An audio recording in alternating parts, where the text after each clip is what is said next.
Alright, what's up, folks? I got a 2016 TLX. From what I understand, it's got that infamous vibration. Now, let me tell you what the customer told me. He wound up hitting something in the road, drives the car a lot, does like Uber or something, and from there on, it's just been bad. Diagnosed it, sorta, and based off like an experience thing, I'm like, oh, CV axles. So I replaced the driver's side CV axle. That's what he said he had hit something on. And today well, let me go back. The noise persisted, but it wasn't as bad replacing that. But it's still there, and it vibrates at around 60 to 70 miles an hour. But like I say, it felt like a CV axle. But the common thing with the CV axle, and I'm just gonna admit, is that under torsion, like under load, when you accelerate, it vibrates. When you let off, it stops. So I naturally was like, it's kind of, let's go ahead and replace it, see what happens. Still exists. So I got the other CV axle, and I just don't want to throw a part on there willy-nilly. So let me show you what I do to normally isolate this. Now there's a service bulletin on this, and I got to find that number for you, but the subframe bushings, motor mounts, and all that stuff should have to be replaced. That's what the dealer recommend. But I'm like, if you look at some of my other videos, following the TSBs can shake, you can chase your ass basically. So let me show you what I did here. Also, another site that I read, it could be the active mounts. These motor mounts are electronically controlled. Could be, but I'm like, logically, that doesn't make any sense for it to be that. Let's try some sort of deduction. Go through some type of process of elimination. Now, let me shut up. I think I spent 2 minutes talking. First off, don't follow my instructions. That's my disclaimer. Next, I typically jack the car up and get it up on one side. Like I got the driver's side up right now with the emergency brake on, and I got the jack stand, so it's not going anywhere. I already did the other side. It wasn't vibrating. Went back to the driver's side and it's vibrating.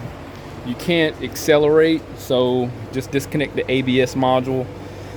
You don't need a scan tool, assuming that you don't have any fault codes. Once you plug it back in, drive it, it'll reset. That's what I experienced. Follow my instructions. Now again, I replaced the CV axle. Let me show you what it do. I'm not going to drive it, but just take my word for it that it does vibrate pretty bad around 50 so miles an hour. So let me go in the car and show you. So again, you're not going to be able to accelerate if you have the ABS module connected. You're going to get a Christmas tree of lights here. All right, let's see here.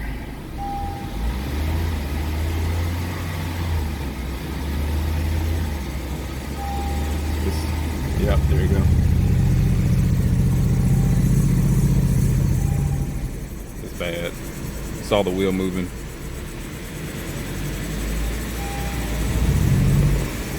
And it stops after 60 miles an hour. Stops. Right at 37, that's a sweet spot.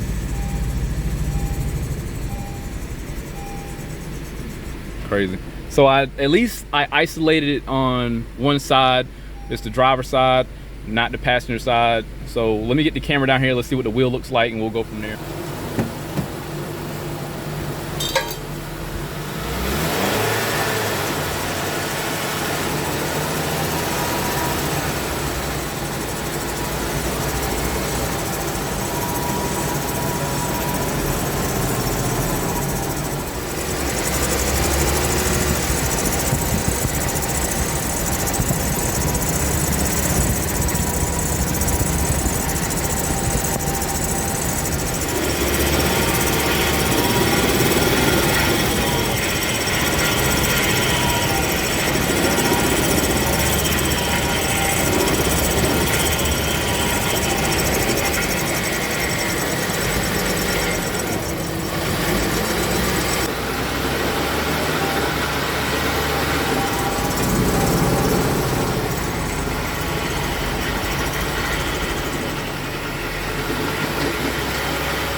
right, one other thing it could be is the subframe bushings.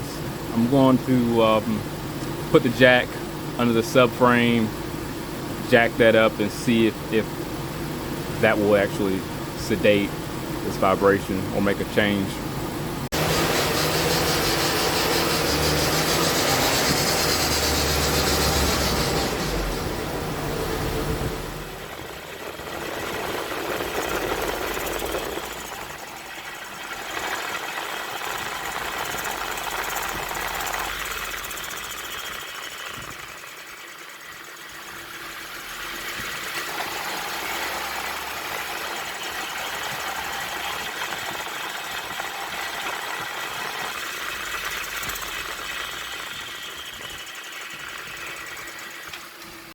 All right, so after reviewing the footage, this is obviously going to be a lower control arm problem. And again, he had wound up hitting the curb on the driver's side. So this explains our issue. O'Reilly's got it for less than 200, somewhere around about that.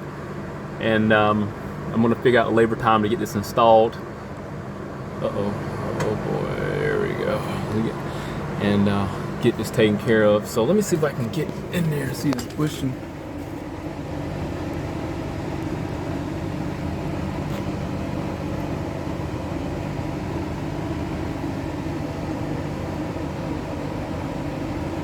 So it doesn't like any noticeable damage. It's just probably soft.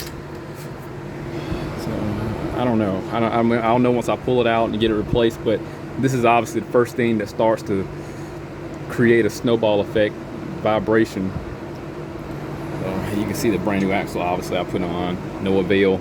So we're gonna get this resolved. I'm gonna go pick that up, start pulling this stuff down, and see what happens. As many of you know, I frequently patronize O'Reilly's. Here's the new lower control arm. There's the part number for the front left side. Let's see what we got here. Unboxing.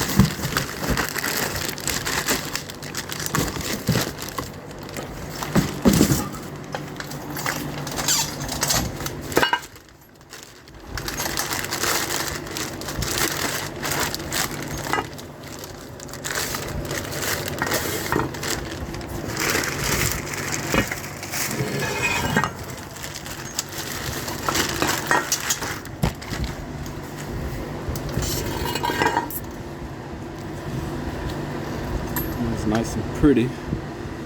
So this is how it's going to go inside the car. Here's that sitting.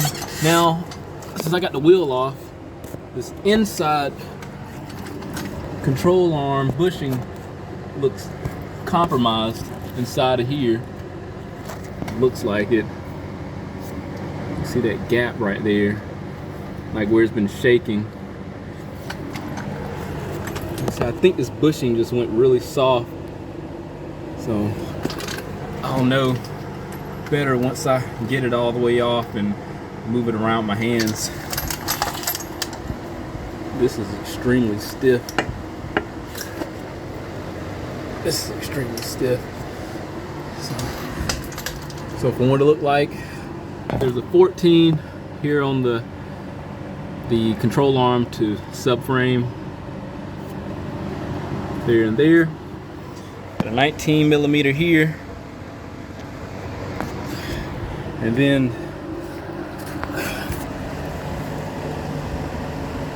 one what looked like 14 here, another one there. And I should be able to pull the control arm out. I'm gonna try to do this without having to take the CV axle out. I mean, it's pretty much straightforward. If I take the lower part out first, I should be able to swing the upper spindle, and I can probably get an extension in there, like straight through. Let's see what I gotta do.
Man, I was way off.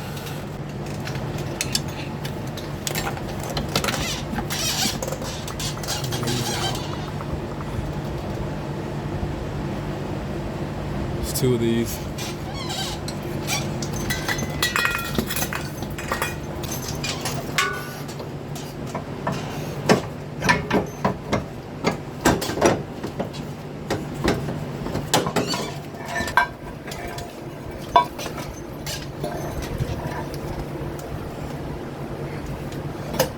I can easily move this bushing. It was soft like I thought. Let's see how this other one is. This one's stiff. Looks like I can't get enough leverage, but I can't move this one, so this one's fine. Here's a new one.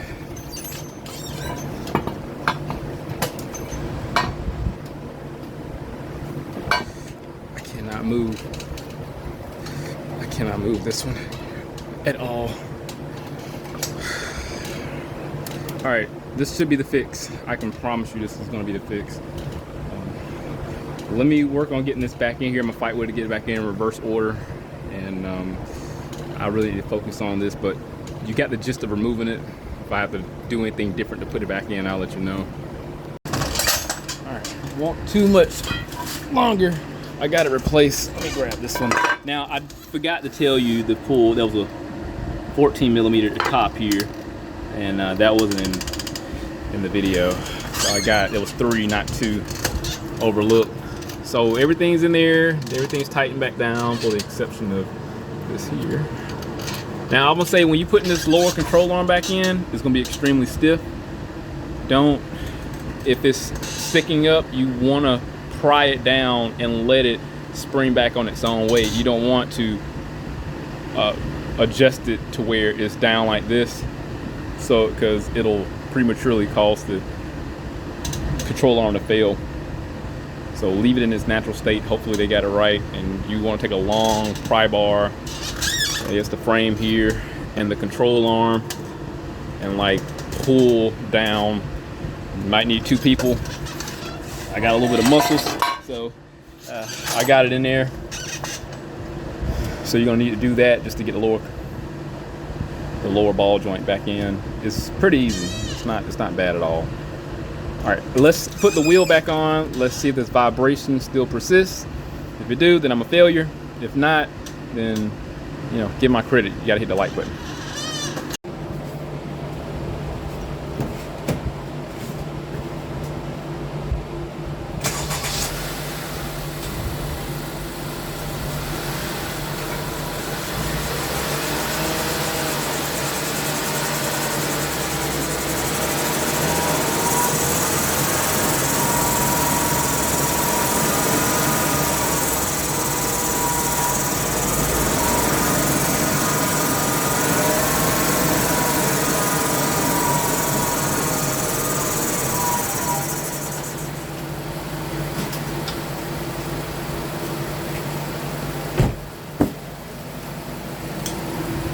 Well, I'm gonna be honest, despite it still kind of doing it, it's not violent like it was before. So the best way to determine what's going on is to honestly do a road test. It feels like the passenger side, so I'm pretty confident that this is resolved. I need to push that heat shield back, that shield for the rotor. That's why you're hearing that. I'm gonna take it on test drive, get on the highway, see what it does. Let me get up to 55, 60, see how it responds. Before it would start shaking around 55 miles per hour.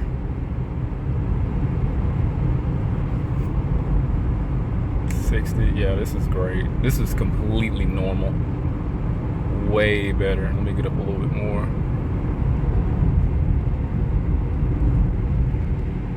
Oh yeah, this feels awesome. Oh yeah, this is totally fixed. Give me a minute, let me get back on another stretch, and I'm gonna get up a little bit faster and see how it responds. All right, here's another round of 60 miles per hour.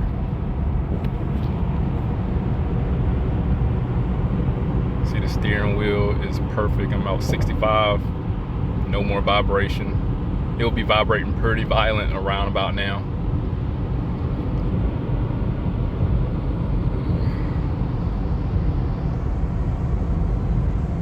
She's on the money. Firstly, this is just like off the cuff here. The difference between a CV axle and a lower control arm, typically the lower control arm is going to have noise, like I've had with the Chryslers. They'll dart off in some instances depending on how bad the bushing is. You'll also have steering wheel shake,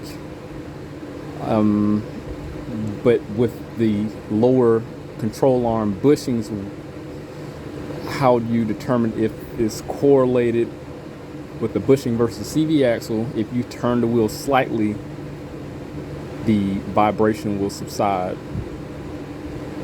All right, if you turn, like if you go into a curve and it's shaking while the wheel is straight, and as soon as you give it like turn slight left or slight right, the vibration will stop. CV axles, when they go bad under a load, they'll start to vibrate while going straight, and when you decel and let off the accelerator, when there's no more load being placed on the CV axle, it'll subside. So with the CV axle, when you're driving straight, you give it gas, it vibrates. Usually you'll have that like at lower RPM. What I made a mistake on with this particular vibration was the fact that this happened at a higher RPM. That I shouldn't have replaced the CV axle. And when a CV axle typically fail, it'll happen around like 20 going on up. Anytime you're under a load, going up a hill, if you give it 30% throttle, it'll vibrate. That's usually a bad CV axle. I've had that happen on Nissans, like some of the CVT transmissions, like a Versa or an Altima Maxima, or mainly the Altimas, Centras, I want to say. Let's see here. So those are two differences. The CV axle is going to vibrate under load. The control arm can have vibration under load, but in this particular case, it happened at a higher speed. And when you decel, it still occurred. So, like I said, I shouldn't replace that CV axle, but mistakes were made. Things happen. At least I got it right on the second try. Actually diagnosing it. So there was error on my part. Labor time, it took about an hour to replace this. So whatever hourly labor rate is, not that hard. Used a 19 millimeter. So I had to use a special tool to get the lower ball joint off, and a 14 millimeter penetrating oil flathead or trim prying tool. In regards to the TSB the dealer had for this vehicle, it recommended to replace all the motor mounts, bushing, subframe bushings, and honestly I would have did that, the same thing would have happened. So I took what the customer had in regards to what occurred into consideration, and that's when I put more focus on the driver's side, because that's where the collision was, or whatever object he wound up hitting in the road. Now, when it came to push come to shove diagnosing, if I would have had to, I would have found some way to strap this engine down, to strap the mounts, the support down, just to be able to keep it steady. So just in case the mounts were causing vibration. Now, I've never had motor mounts cause a vibration, never. It may have happened in somebody else's case based on the geometry and the makeup of the engine and chassis, but I've never had that happen. So me chasing my ass for motor mounts would have been a waste of time. There's also a site that I paid for, Diagnostic Net or something like that, like $50 a year, and usually get some like complex case studies. But just like any other forum, this issue I found, this one case, was inconclusive. I hate things that are inconclusive, that has no resolution. He had the same symptoms I had. I wonder if he had the same. He replaced the CV axles, no avail. I wonder if he had lower control arm problems. If I was anyone else in the future, check those lower control arms, do the same test I did. That's usually what I do when somebody complains about vibration. This is a 2-wheel drive. If it was a 4-wheel drive, I would have had to get a little creative. But I'm not, vibrations aren't my strongest suit. But I found this out. So, and to add in regards to what I did early on in hindsight, and so when I did jack it up, put the jack under the control arm, let the wheel go, do its thing, and it started vibrating, it did subside notably when I put it under the control arm and jacked it up. So that's a key sign right there. If it calms, look into the control arm. So that's what I'm glad I didn't chase my ass on anything else. I'm glad I had the camera here because I'm a one-man band.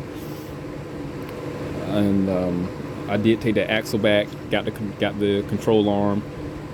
Here we are with some resolution. So I think I went over enough things. I guess if you have any questions, just let me know. I'll try to answer them. But definitely motor mounts. This does have active mounts. The only issues I've had with Hondas and their active mounts failing was the code and vibration. That's it. Nothing else. And the vibration from, let me clarify, at idle, not while driving. So when you idle, it's just you'll feel it in the cab vibrating. No vibration like we experience while the wheels are turning. It's only stationary in the idle. And that same tone resonates in the cab as you progress in speed, but it's a tone more than a physical feel in the steering wheel and over on the overall vehicle. So if anything happens, I'll definitely update. And I think I went over everything I possibly could. I know I missed some. I'm gonna be like doing the video. I'm like, oh man, I should have said this. But I think I touched everything. We touched on the difference between CV axle and a lower control arm issues, the technical service bulletin, and the mounts, labor time, and tools.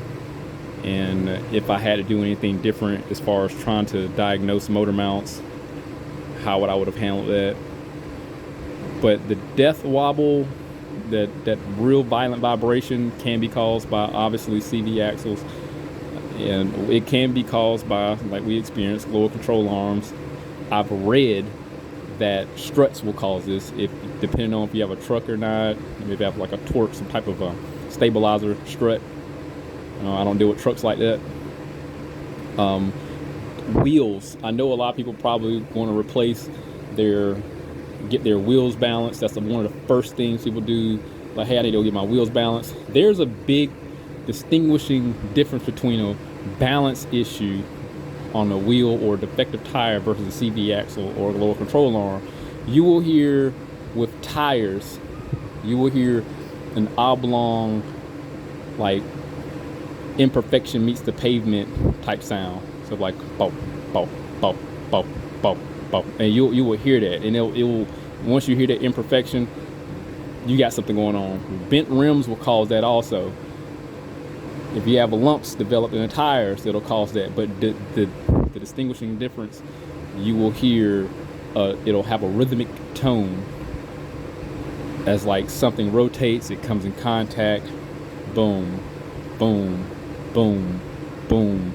And it'll as it progresses in speed, the tone and harmony will change. As you decrease in speed, the tone and harmony will change. So it'll go with the imperfection. So that's when it comes to tires and balance. Same thing in a way. I've never had a tire so badly imbalanced it caused vibrations, because usually there's something more catastrophic with the tire and or the rim to get to that point. And it's usually 90% of the time something you can see just superficially. You can take your hand, don't listen to me, you can take your hand, go around the tire, and see if you feel any type of high spots in the tire. So you just take your flange, go flat, go around the tire, and then see if you feel anything bulging. That's going to be your sign, like this tire needs replacing. Sometimes it may not be significant. It can just be a couple millimeters higher. Chafing tires will cause imperfect sounds. But as far as vibration go and how violent this car was vibrating, you're not going to get that unless something's broke. One other thing, wheel lugs. Make sure your wheel lugs are tight. Had a car, a Nissan, I don't know, somebody's tried to sabotage the vehicle, whatever, wheel lugs broke, and I actually had to walk back here to get tools because one lug fell off, and luckily it was like a block away, so I had to walk back, get some stuff, and then go back, tighten those wheel lugs up, drive back. Something I overlooked, loose wheel lugs. But that right there, that will definitely cause some violent vibrations, and it's at the point where your tire's gonna fall off. So if anything happened, I'll definitely update. I don't want to make this video too long. Hit that link, subscribe to the channel, stay informed, how to reach my work. See you on the next one.